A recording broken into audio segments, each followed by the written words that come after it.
পেয়ারা মাখা, আম মাখা, ফিশ ফ্রাই, চপ কোনো কিছুরও সঙ্গে কিন্তু কাসুন্দি জিনিসটা দুর্দান্তভাবে যায়। কিন্তু বাজার থেকে যে কাসুন্দিটা আমরা কিনে আনছি সেটা যে সম্পূর্ণ ভেজাল মুক্ত এর কি গ্যারান্টি আছে? তো চলো আজকে ঘাটাক্স কিচেনে আমি সুদেষ্ণা তোমাদের সঙ্গে শেয়ার করে দিচ্ছি ভেজাল মুক্ত ঘরোয়া কাসুন্দির রেসিপি।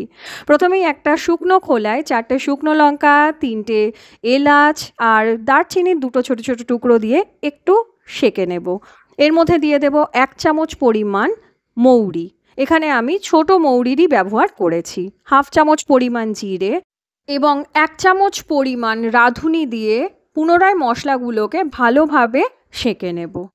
তো আমাদের কাসুন্দির মশলাটা কিন্তু এখানেই রেডি হয়ে যাচ্ছে। এবার এটাকে একটা গ্রাইন্ডিং জারে ফেলে একেবারেই মিহি গুঁড়ো করে নেব। কাসুন্দির মশলাটা কিন্তু হয়ে গেছে। এখানে দেখো হাফ কাপ পরিমাণ হলুদ সর্ষে ভিজিয়ে নিয়েছি আর 1/4 কাপের থেকে সামান্য একটু কম কালো সর্ষে ভিজিয়ে নিয়েছি। ভিজিয়ে নিয়ে যদি সর্ষেটাকে আমরা বাটি বা পেস্ট করি তাহলে কিন্তু কাসুন্দির মধ্যে তিতকুটে ভাবটা কম আসে। সুতরাং কাসুন্দি বানানোর সময় এই পয়েন্টটা কিন্তু মাথায় রাখতে হবে।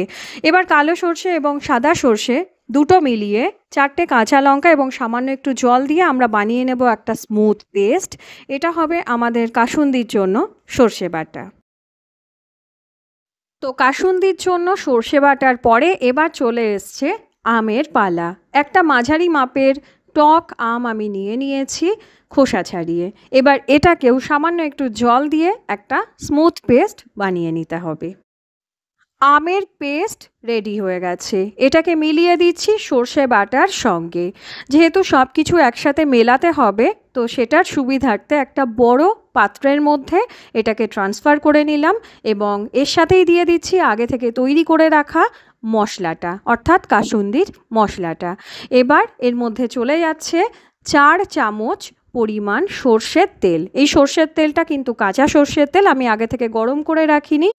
অ্যাড করে দিচ্ছি 1 চামচ পরিমাণ নুন, 1 চামচ পরিমাণ হলুদ গুঁড়ো, 3 চামচ পরিমাণ চিনি আর দিয়ে দিচ্ছি 1 চামচ পরিমাণ সাদা ভিনিগার। এই মশলাপাতিগুলো সম্পূর্ণভাবে যাতে মিশে যায় ততক্ষণ পর্যন্ত কিন্তু আমাদেরকে এটাকে মেশাতে থাকতে হবে। তো মিশ্রণটা আমাদের রেডি হয়ে গেছে। এবার একটা প্যান হালকা গরম করে ওতে দিয়ে দেব 1 কাপ পরিমাণ সর্ষের তেল। হালকা একটু তেলটা যখন গরম হয়ে যাবে গ্যাসের ফ্লেমটাকে কিন্তু কমিয়েই রাখবো এবং দিয়ে দেব আগে থেকে তৈরি করে রাখা আমাদের মিশ্রণটা। এবার খুব হালকা হাতে তেলের সঙ্গে সম্পূর্ণ আম, সর্ষে এবং মশলাগুলোকে ভালো মতন মিশিয়ে নিতে হবে। এইভাবে মোটামুটি 10 মিনিট মতন কিন্তু রান্না করতে হবে। খুব বেশি ঘন করে এটাকে কিন্তু আমরা নামাবো না। হালকা একটু পাতলা যখন এটা থাকবে সেই অবস্থায় গ্যাসের ফ্লেমটাকে অফ করে দেব এবং সম্পূর্ণ ঠান্ডা হওয়া পর্যন্ত অপেক্ষা করব।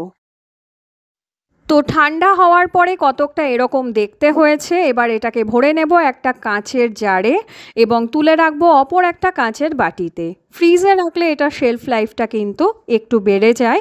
নর্মাল রুম টেম্পারেচারেও এটা খারাপ থাকে না, বেশ কিছুদিন পর্যন্ত খুব ভালো থাকে। আশা করলাম রেসিপিটা খুব ভালো লাগলো। দেখা হচ্ছে তোমাদের সঙ্গে নেক্সট রেসিপি নিয়ে। টিল দেন সবাই ভালো থেকো, বাই বাই।